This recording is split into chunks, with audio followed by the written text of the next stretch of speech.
ಕೆಲಸ ಮಾಡ್ತಿರುವಂಥ ನನ್ನ ಸಹೋದರಿ ಪೊಲೀಸ್ ಇಲಾಖೆಯವರು,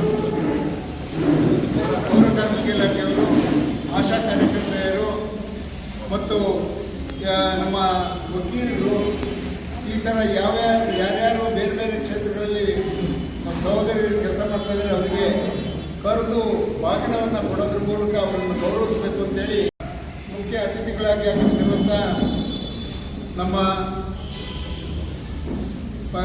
ಕರ್ನಾಟಕ ಸರ್ಕಾರದ ಶಾಸಕರು, ನಮ್ಮೆಲ್ಲರ ಹಿರಿಯ ನಾಯಕಿಯಾದಂಥ ಶ್ರೀಮತಿ ಬಲ್ಕೇಶ್ ಬಾನು ಅವರೇ ಮತ್ತು ನಮ್ಮ ಕಳೆದ ವಿಧಾನಸಭಾ ಚುನಾವಣೆಯ ನಮ್ಮ ಪಕ್ಷದ ಅಭ್ಯರ್ಥಿಯಾದಂಥ ಶ್ರೀಯುತ ಎಸ್ ಸಿ ಯೋಗೇಶ್ ಅವರೇ, ನಮ್ಮ ಜಿಲ್ಲಾ ಕಾಂಗ್ರೆಸ್ ಸಮಿತಿಯ ಪ್ರಧಾನ ಕಾರ್ಯದರ್ಶಿಗಳು ಆಡಳಿತ ಆದಂಥ ಶ್ರೀಯುತ ಹಾಲಪ್ಪನವರೇ, ಇನ್ನೋರ್ವ ಪ್ರಧಾನ ಕಾರ್ಯದರ್ಶಿಗಳಾದಂಥ ಯು ಶಿವಾನಂದ್ ಅವರೇ ಮತ್ತು ನಮ್ಮ ಅಫ್ರೀದಿ ಸಾಹೇಬ್ರೆ ಹಾಗೂ ನಮ್ಮ ಅಡ್ಡು ಅವರೇ, ನೇತಾಜಿ ಅವರೇ, ಆರಿಫ್ ಅವರೇ, ನಮ್ಮ ಅವರೇ ಮತ್ತು ನಮ್ಮ ಬ್ಲಾಕ್ ಕಾಂಗ್ರೆಸ್ ಸಮಿತಿಯ ಅಧ್ಯಕ್ಷರುಗಳಾದಂಥ ಶ್ರೀಯುತ ಕಲೀಂ ಪಾಷಾ ಅವರೇ, ಶಿವಕುಮಾರ್ ಅವರೇ ಮತ್ತು ನಮ್ಮ ನಗರ ಪಾಲಿಕೆಯ ಮಾಜಿ ಉಪಮಹಾಪೌರರಾದಂಥ ಶ್ರೀಮತಿ ವಿಜಯಲಕ್ಷ್ಮಿ ಪಾಟೀಲ್ ಅವರೇ ಹಾಗೂ ನಮ್ಮ ನಗರ ಪಾಲಿಕೆಯ ವಿರೋಧ ಪಕ್ಷದ ಮಾಜಿ ನಾಯಕಿಯಾದಂಥ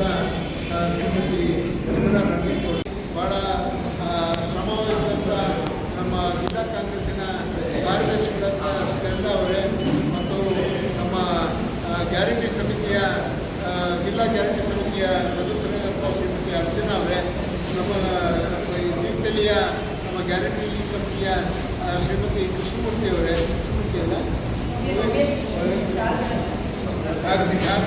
ಕೃಷ್ಣಮೂರ್ತಿ ಅವರು ಮತ್ತು ನಮ್ಮೆಲ್ಲ ಅಚ್ಚುಕಟ್ಟಾಗಿ ಈ ಕಾರ್ಯಕ್ರಮ ಮಾಡಿದ್ದೇವೆ. ನಮಗೆಲ್ರಿಗೂ ನಾವು ಏನು ಈ ಶ್ರಾವಣ ಮಾಸ ಮುಗಿದ ಮೇಲೆ ಇದು ಹಬ್ಬಗಳ ಸಾಲು ಆರಂಭ. ನಮಗೆ ಗೌರಿ ಗಣೇಶ ಹಬ್ಬ ಆಗುತ್ತೆ.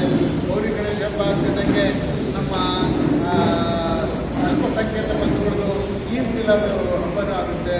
ಅದೇ ರೀತಿ ಇನ್ನು ದಸರಾ, ದೀಪಾವಳಿ ಎಲ್ಲ ಹಬ್ಬಗಳು ಬರ್ತವೆ.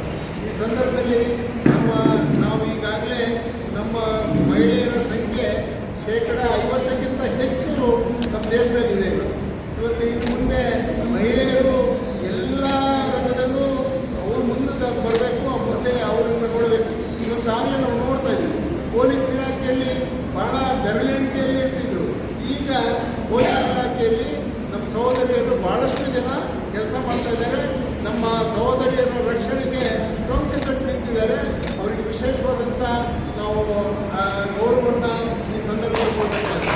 ಅದೇ ರೀತಿ ಮುಖ್ಯವಾಗಿ ನಮ್ಮ ಪೌರ ಕಾರ್ಮಿಕರು ಇಲ್ಲೇ ಇದ್ದರೆ ನಮ್ಮ ಒಂದು ಶಿವಮೊಗ್ಗ ನಗರ ಯಾವ ರೀತಿ ಇರ್ಬೋದು ಅಂತ ಕಲ್ಪಿಸ್ಕೊಳ್ಳೋಕ್ಕೂ ಆಗಲ್ಲ. ಆ ಕೆಲಸವನ್ನು ಮಾಡಿ ನಮ್ಮ ಆರೋಗ್ಯವನ್ನು ಕಾಪಾಡುವಂಥ ಕೆಲಸವನ್ನು ನಮ್ಮ ಪೌರ ಕಾರ್ಮಿಕರು ಮಾಡ್ತಾರೆ. ನಮ್ಮ ಆಶಾ ಕಾರ್ಯಕರ್ತೆಯರು ಅವರ ಜೀವನದ ಹಂಗನ್ನು ತೊರೆದು ಕೋವಿಡ್ನಲ್ಲಿ ಕೆಲಸ ಮಾಡಿ ನಮ್ಮ ಜೀವವನ್ನು ಉಳಿಸಿದಂಥ ನಮ್ಮ ಆಶಾ ಕಾರ್ಯಕರ್ತೆಯರು ಇವತ್ತು ಅವರಿಗೆ ಏನೇ ಇರಲಿ ಕೆಲಸಗಳು ಅಲ್ಲಿ ಹೋಗಿ ಜನರಿಗೆ ಏನು ಹೇಳಬೇಕು, ಏನು ಹೇಳಬೇಕು, ಯಾವ ಥರ ಅವ್ರ ಆರೋಗ್ಯವನ್ನು ಕಾಪಾಡಬೇಕು ಅನ್ನೋ ವಿಚಾರದಲ್ಲಿ ಭಾಳ ಕೆಲಸವನ್ನು ಮಾಡಿದ್ದಾರೆ. ನಮ್ಮ ಅಂಗನವಾಡಿ ಟೀಚರ್ಗಳು, ಅಂಗನವಾಡಿ ಶಿಕ್ಷಕಿಯರು ಸಹ ಈ ಸಂದರ್ಭದಲ್ಲಿ ಬಂದಿದ್ದಾರೆ. ಅವರು ಸಹ ಏನು ಸಣ್ಣ ಮಕ್ಕಳಿಗೆ ಅಲ್ಲಿ ಆರೈಕೆ ಮಾಡುವಂಥ ಕೆಲಸ, ಅವರಿಗೆ ಪೌಷ್ಟಿಕಾಂಶದ ಆಹಾರವನ್ನು ಕೊಡುವಂಥ ಕೆಲಸ ಇವತ್ತು ಬೇಕಾದಷ್ಟು ಕೆಲಸವನ್ನು ಮಾಡ್ತಾರೆ. ಇವತ್ತು ನಾವು ಮುಂದಿನ ದಿನಗಳಲ್ಲಿ ಇನ್ನು ಭಾಳ ದೂರ ಇಲ್ಲ, ಇನ್ನು 50% ಸಂಸದರು ಆಗ್ತಾರೆ, 50% ಶಾಸಕರು ಆಗ್ತಾರೆ. ಈಗಾಗಲೇ ನಮ್ಮ ರಾಜೀವ್ ಗಾಂಧಿ ಅವರು, ನಮ್ಮ ಕಾಂಗ್ರೆಸ್ ಸರ್ಕಾರ ಮಹಿಳೆಯರಿಗೆ ಸ್ಥಳೀಯ ಸಂಸ್ಥೆಗಳಲ್ಲಿ 50% ಆಗಲೇ ನಮ್ಮ ಮೀಸಲಾತಿಯನ್ನು ಕೊಟ್ಬಿಟ್ಟಿದೆ. ಈಗ ನಾವು ಹಿಂದೆ ಏನಿದ್ರು ನಾವು ಕರ್ಕೊಂಡ್ಬರೋದಲ್ಲ, ನೀವು ಮಹಿಳೆಯರು, ನಮ್ಮ ಸಹೋದರಿಯರು ನೀವು ಬಂದು ಇನ್ನು ನಮಗೆಲ್ಲ ಅಧಿಕಾರ ಕೊಡುವಂಥ ಕೆಲಸ ಬಿಟ್ಟರೆ ನೀವು ಮುಂದೆ ಬರಬೇಕಾದ ಕೆಲಸ ಇದೆ.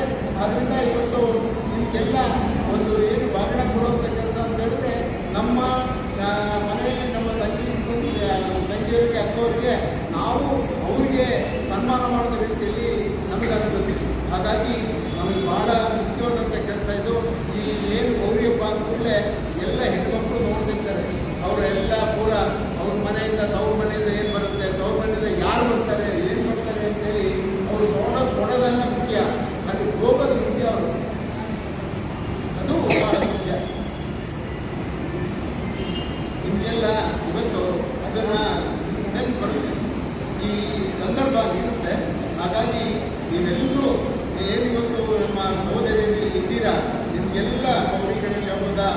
ಮತ್ತೊಮ್ಮೆ ಶುಭಾಶಯಗಳನ್ನ ಕೋರ್ತಾ ನಿಮ್ಮ ಬದುಕಿನಲ್ಲಿ ಎಲ್ಲ ಸಾಧನೆಗಳನ್ನು ನೀವು ಮಾಡ್ತಾ ಇದ್ದೀರ.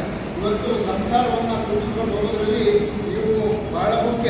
ಇವತ್ತು ಇದನ್ನು ಅರ್ಥ ಮಾಡಿಕೊಂಡು ನಮ್ಮ ಮುಖ್ಯಮಂತ್ರಿಗಳಂತ ಸಿದ್ದರಾಮಯ್ಯನವರು ನಮ್ಮ ಮಹಿಳೆಯರಿಗೆ 2,000 ರೂಪಾಯಿ ನೇರವಾಗಿ ಹಣ ಸಿಗಬೇಕು ಅನ್ನೋ ಒಂದು ಉದ್ದೇಶ ಇಟ್ಕೊಂಡು ಇವತ್ತು ನಮಗೆ ನಮ್ಮ ಮಹಿಳೆಯರಿಗೆ ನಮ್ಮ ಎಲ್ಲರಿಗೂ ಹಣವನ್ನು ಕೊಡುವಂಥ ಕೆಲಸ ಆಗ್ತಾಯಿದೆ. ಮತ್ತು ಅದ್ರ ಜೊತೆಗೆ ನಿಮಗೆ ಓಡಾಡೋದಕ್ಕೆ ಫ್ರೀಯಾಗಿ ಬಸ್ ವ್ಯವಸ್ಥೆ ಅಂತ ಮಾಡೋದ್ರಿಂದ ಇವತ್ತು ನಮ್ಮ ವರ್ಲ್ಡ್ ರೆಕಾರ್ಡ್ ಆಗಿದೆ. 500 ಕೋಟಿ ದಾಟಿದೆ ಅಂತೇಳಿ ಬಸ್ನಲ್ಲಿ ಓಡಾಡ್ತಾರಂಥ ಹೆಣ್ಮಕ್ಳು 500 ಕೋಟಿಗಿಂತ ಹೆಚ್ಚು ದಾಟಿದ್ದಾರೆ ಅಂತೇಳಿ ಇವತ್ತೆಲ್ಲ ನಮ್ಮ ದಾಖಲೆ ಆಗಿದೆ.